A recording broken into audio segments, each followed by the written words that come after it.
¿Ustedes qué habrían hecho en mi lugar después de escuchar algo así? Me llegó la historia de una seguidora que es terapeuta, y sinceramente hubo un momento en el que tuvo que hacer un esfuerzo enorme para no juzgar lo que estaba escuchando.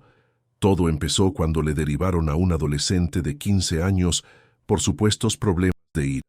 Así lo describía la escuela, que les gritaba a los profesores, que una vez había tirado una silla, que casi no hablaba con nadie y que siempre llevaba una sudadera con la capucha puesta y el cordón tan apretado que apenas se le veía la cara.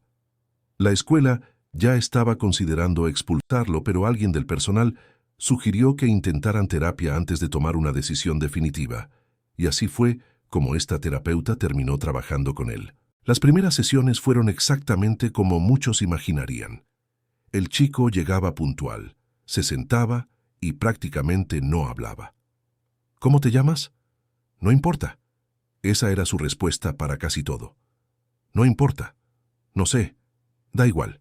Nada más. Pero había algo que llamaba la atención. A pesar de su silencio, nunca faltaba a una sesión. Siempre llegaba a tiempo. Con el paso de las semanas, la terapeuta empezó a notar pequeños detalles. Por ejemplo, el chico jamás se sentaba de espaldas a la puerta. Siempre elegía una esquina desde donde pudiera verlo todo. Y aunque para algunos eso no significaría nada, para alguien acostumbrada a trabajar con traumas, sí significaba algo.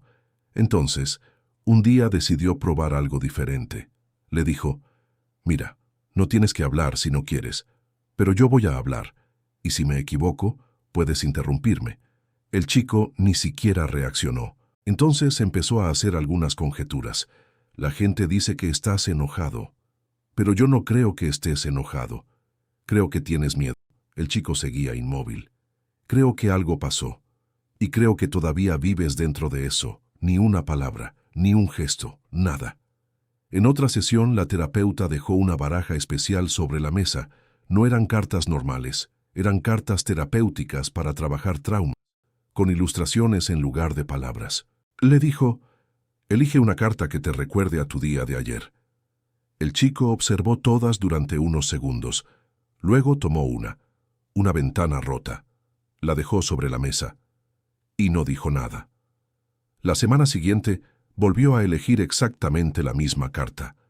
Y la siguiente eligió una ilustración de un lobo con líquido rojo en los dientes. La terapeuta nunca lo presionó para explicarlas. Simplemente observaba. Esperaba. Y de vez en cuando soltaba alguna frase. A veces la persona que te hace daño vive en tu propia casa. Y fue entonces cuando ocurrió algo importante. Por primera vez desde que se conocieron, el chico levantó la vista. Solo un segundo. Pero hizo contacto visual. Fue la primera vez. Después de eso, las cosas comenzaron a cambiar muy despacio. No empezó hablando de sí mismo. Empezó hablando de un perro, un labrador de pelaje oscuro llamado Max. Contaba historias pequeñas, que era muy obediente, que siempre estaba cerca, que lo seguía a todos lados. Un día comentó algo que llamó la atención de la terapeuta. Dijo que Max se sentaba todas las noches afuera de la puerta de su habitación como si estuviera haciendo guardia. Entonces ella le preguntó, «¿Y por qué Max tenía que vigilar tu puerta?» El chico volvió a quedarse callado. No respondió. Pero la semana siguiente apareció con una fotografía. Era una foto vieja, arrugada, doblada tantas veces que parecía que había vivido años dentro de un bolsillo. En la imagen aparecía él cuando era mucho más pequeño, tal vez 7 u 8 años, y estaba abrazando a Max. Pero había algo más. Tenía un ojo morado.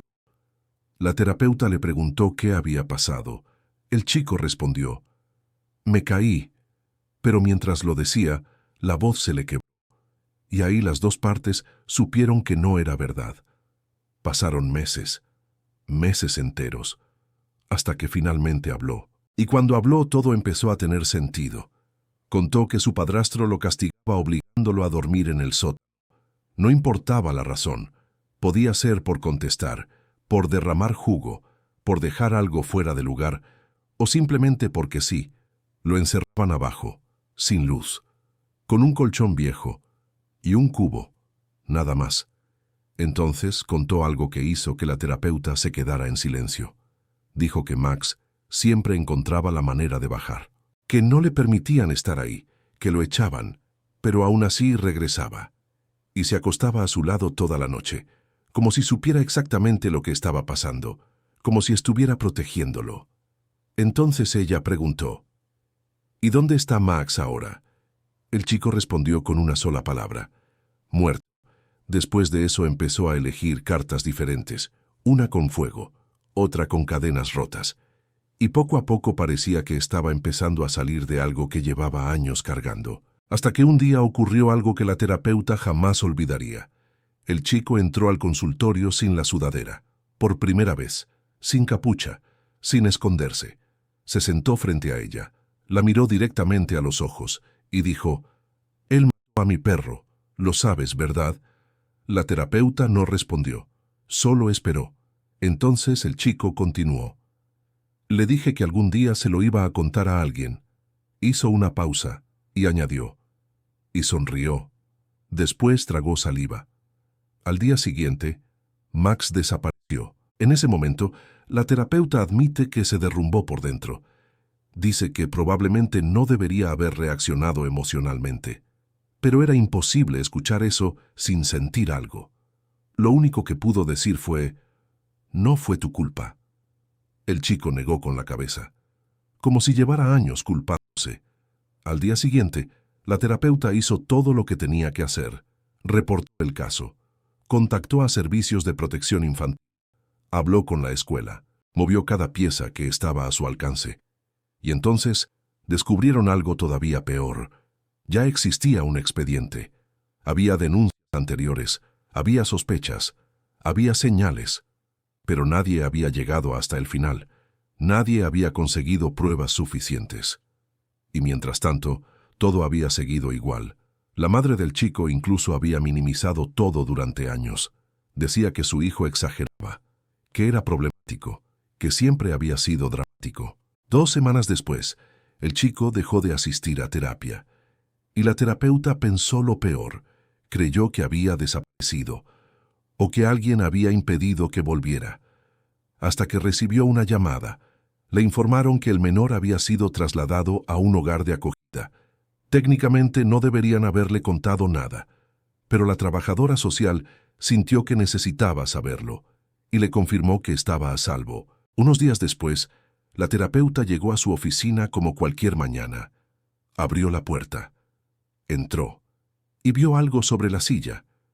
Era una sudadera cuidadosamente doblada, la misma que el chico usaba siempre, la misma que había llevado durante meses, la misma detrás de la cual se escondía, y dentro de uno de los bolsillos había algo más, un collar de perro, viejo, desgastado, con la placa rayada por los años. Era el collar de Max, y aunque nunca volvió a verlo, la terapeuta entendió exactamente lo que significaba. Ahora díganme ustedes, ¿qué creen que quiso decirle al dejarle ese collar?